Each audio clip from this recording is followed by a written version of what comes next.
Ninjas are a common trope used in many types of fiction, ranging from movies to books, and are almost mythical in nature because of their ability to almost disappear and appear from thin air, and are deadly if faced one-on-one.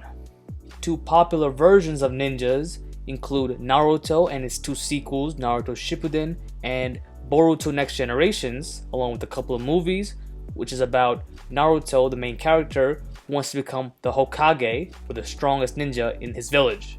And the second one is the Teenage Mutant Ninja Turtles, or TMNT, which has a couple of different reboots and even a Hollywood movie produced by Michael Bay. This follows four mutated turtles that are also brothers who have learned ninjutsu from their master, who is also an anthropomorphic rat named Splinter. Now, if you want to learn more about ninja history and culture along with what they did back in the day, there's great videos and articles on this topic, like for example, the many mythologies surrounding the idea of a ninja and what they really were. But for this video, I'm going to talk about how to be a ninja in real life. Now, ninjas were basically a mixture of special forces and spies. So think 1980s CIA along with Navy SEALs. So one option would be to join your country's military and join their special forces. That'd be the Navy SEALs, like I said before, the Green Berets, SAS for the UK, Marcos for the Indian Navy, etc. But if that's not what you want to do, that's okay. First thing you want to start with is physical fitness. Now, in my How to Be Batman in Real Life video, I had a little portion on this, including sleep, eating, and a general exercise regimen to do. You can check out that video, which will give you a basic idea on the physical and mental aspects to be a Batman who's basically a ninja. You also want to have physically taxing functional skills. And what I mean are abilities and skills that you have trained that can actually help you in a survival situation, or just to get away or chase somebody. Examples of this include swimming, which is great in case you could fall in the water, or thrown in the water and your hands are tied, which is why Navy SEALs do the anti-drowning drills, and you can chase after somebody in the water by swimming. Long distance running and sprinting are another set of skills you want to have, even though they can be antagonistic to each other due to the different nature of how they're performed. One is good for stamina and endurance, and the other is for explosiveness. You also want some upper body skills like pull-ups, chin-ups, muscle-ups, and rock climbing, which gives you the ability to lift yourself up with just your upper body. And the strong grip strength can transfer into martial arts like wrestling or jiu-jitsu. Another great skill to have is rucking, which involves putting on a heavy backpack and walking in a fast pace, usually in hikes on trails, and really builds your durability along with endurance and stamina, and a good amount of muscle thanks to the weight. Now, there's probably a lot more skills that you can learn that I haven't mentioned here in this video, and you can check out skills to save your life, caveman skills, and things of that nature to give you a good idea on what you should be practicing. You will also want to have survival skills that aren't necessarily physically demanding, but could be depending on the situation at hand. So I'm talking about hunting, so how to hunt different types of animals, set traps, kill them, skin them, let them bleed out, cook them. And you also want to be able to forage different plants that you know are safe by being able to differentiate which plants are safe to eat and which are poisonous. Like for instance, mushrooms are like a plentiful, but a lot of them are poisonous, and if you eat them randomly, you can possibly die, or at the very least get very sick. Learn how to make different types of fires, and not just normal campfires, but depending on the situation, you may have to switch it up and modify it. Like for instance, on windy days, a campfire wouldn't last as long or as bright, but you can use something called a Dakota fire, which is an in-ground fire, like a pit, and there's a small hole next to it, giving it some air to feed on, but not so much that it puts it out.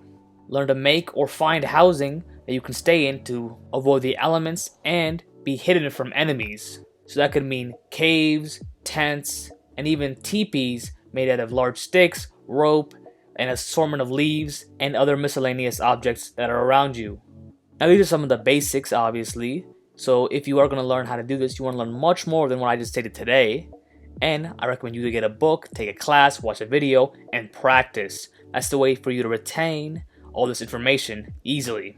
The reason to learn this as a ninja is because you may get caught infiltrating into an operation or an organization, and you have to go into hiding. And you can't go into a village and just chill there. You might have to go into the forest, an abandoned building, and you have to use the surroundings to survive. Nutrition-wise, ninjas are said to have carried small dumplings or medium-sized dumplings made of wheat and vegetables to give a nutritious and healthy diet as much as possible over taste. You can obviously look up the recipe for this specifically, or you can make something like pemmican, which is a Native American version of this, which is a mixture of tallow, dried meats, and dried berries. You could also make something called hardtack, which is a combination of flour, water, and sometimes salt. However, this doesn't have as much nutrients as the pemmican or the dumplings would, but it's a great carbohydrate to just have as a side. The easier way is to just buy some MREs from the internet. They have a long shelf life, have a different combination of foods, and only require water to really heat up. I would also recommend having something like Cliff Bars on you and Liquid IV for some extra carbohydrates and a kind of a boost, along with essential nutrients that you may be missing because you're not eating regular foods while on your missions. Now for weapons, ninjas probably used katanas or a shorter version of that sword, shurikens, knives, kunais, caltrops, smoke bombs. However, currently, you can't really carry around a sword. You may be able to carry around shurikens and kunais and knives, but a big ass sword like a katana is not gonna be a viable option. More realistically speaking, you should probably train more for club training, mace training, staff training. Because really anything can be a club or a mace or a staff depending on the size. It could be wooden branches, metal pipes, PVC, leg chairs, baseball bats, hammers, sledgehammers. People have even made clubs by using rolled up newspaper and putting a brick in between that and wetting it and then wrapping it with duct tape. And if you get hit in the head with this shit, it's probably over for you. You can learn different types of staff movements and defenses and attacks from videos on the internet like Shaolin Monk videos, and you can learn club training and mace training, which originates from the northern part of the Indian subcontinent. You also want to learn how to fight with knives because they're the classic weapon to go to. They're in every household for the most part. There are different types: kitchen knives, paring knives, bread knives, along with hunting knives, pocket knives, folding knives, switchblades, etc. So you want to learn how to attack with them and defend against them. One great defense that I saw was in Casino Royale with Daniel Craig, where he wraps one hand with a thick jacket, and while it's still a movie, it's a great defense because it'd be harder to slice a thick jacket than your hands. Now for espionage, which is the main profession that a ninja performs, it can vary depending on what you're doing and what the situation at hand is, but it's usually a mixture of confidence, lies and deceit, tools, assets, previous information to get what you want. So what you want to do is read articles, books, and watch informative videos on proven espionage techniques. For instance, a book that I've read personally is The 100 Deadly Skills by retired Navy SEAL Clint Emerson. And while some of the information is outdated, there is still some valuable information in there. Like for instance, how to check for bugs, how to black out your room, how to escape from a 3-story building, and how to send coded messages through the internet. You can also pick up The Art of the Ninja and The True Path of the Ninja, which are both on Amazon. They're supposed to be translated books of scrolls that the ninja used back in feudal Japan. And some of the contents of the book involves infiltration of mansions, learning from animals like foxes and wolves and cattle and horses, equipments, outfits, walking at night, unfamiliar paths, creeping in, positioning, strategy, etc. Another great book to read is The Art of War by Sun Tzu, which is an ancient book on tactics and strategy which can be modified into other parts of your life. And while the information may seem obvious to you now, you may not remember this without constant practice and memorization, so it makes sense to read it a couple times. Another great book that I heard works is The Power of the 48 Laws. I've not read it myself personally, but I have heard it's good for helping you in achieving manipulation of people's feelings, seduction, charm, all of which a ninja would need to gain information. And don't worry about spending any money on these books, because you can probably get them for free on the internet as a PDF file. Next is clothing, which is part of espionage, but I want to talk about this because it's their most iconic look, which is the black on black clothing with the weapons. For disguises, I already have a video on this, but for that classic black look that helps them blend into the shadows and become there and also not there can be possible. Now I have heard something say that it's not actually black, but actually a dark navy blue. I think either works depending on the situation at hand. Same with camo, especially dark camo if it's in the forest. Basically, the clothes should be comfortable, not too tight, not too loose, with no easily recognizable logos like a Nike or Adidas logo, and it should be clean, either freshly bought or properly washed before using. As for your shoes, the ninjas used some kind of boot which had like a 2 split on it and rubber soles. Instead, I recommend a free running shoe, which is like a sock with a rubber-like sole on the bottom. So it's very easy to hide, very easy to take out, and it has a lot of mobility because it's basically like you walking with like a piece of rubber underneath. Another important aspect of a ninja was their silence. They could stay invisible because they were so quiet, and the dark clothing and the soft shoes obviously helped with that fact.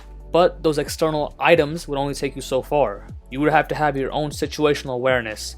This would mean rolling on the balls of your feet for soft steps, avoiding loud objects like squeaky floorboards, dried leaves, gravel, and anything really that makes sound if you touch it. You also want to control your breathing, both for the silence and for the other effects that are also beneficial to being a ninja. If you're hyperventilating or you're just very tired and heaving very quickly, you can use something like the box breathing technique, which is imagining 4 corners of a box, and you take a deep breath in 4 seconds, hold for 4 seconds, exhale for 4 seconds, then hold for 4 seconds and repeat. This method could relax your breathing and calm it down so it slows and you can take more relaxed, deep breaths that are quiet as opposed to hyperventilation.